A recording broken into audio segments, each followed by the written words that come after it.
Our coverage continues now with News 3's Dannika Lewis, who's learning new information about the use of deadly force and the Madison Police Department. Dannika. Well, Sarah, it's a question that a lot of people have been asking us, actually. Why did Officer Heimsness pull the trigger instead of pulling out a taser? Well, while it's unclear whether or not the officer who had fired his gun had a taser on him, his fellow officers say he made the right decision.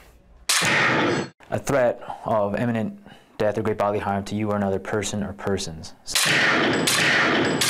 Legally, everything hinges on the terms reasonable belief. Dan Fry is president of the Madison Police Officers Union. Stephen Heimsness, the officer who shot and killed a man Friday, serves as treasurer for that organization.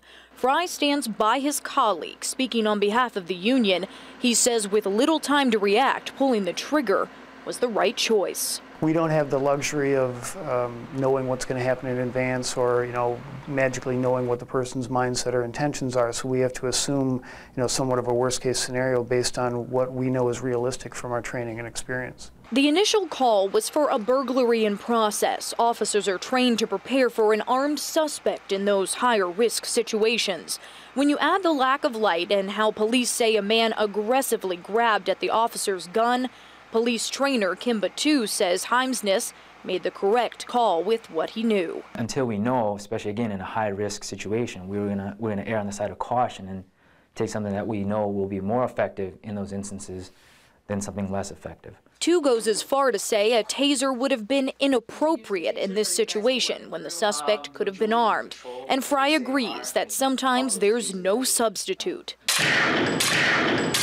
for protecting your life. I'm absolutely confident that Officer Heimsness used the correct judgment, and everything that happened was unavoidable. Now, also in Madison Police's policy, if an officer is going to use a taser when a subject is believed to be armed, another officer has to be ready with his or her gun drawn in case something goes wrong. So certainly a lot of things to keep in mind in some very short decisions here. A lot of people asking, too, are Madison officers required then to carry tasers? Well, actually, no, Sarah. It happens on a sign-out situation here. The department doesn't have enough of them to give to every patrol officer. However, Officer 2 tells me a majority of the force is trained to use them. So, again, they're able to sign them out and use them at will. All right, a lot of information there. Dannika, thank you very much. Sure thing. 3 men picked the wrong home to break into on Monday night. A Milwaukee police detective found a door to his Southside Milwaukee home opened yesterday. He called for backup as 2 of the men were trying to leave.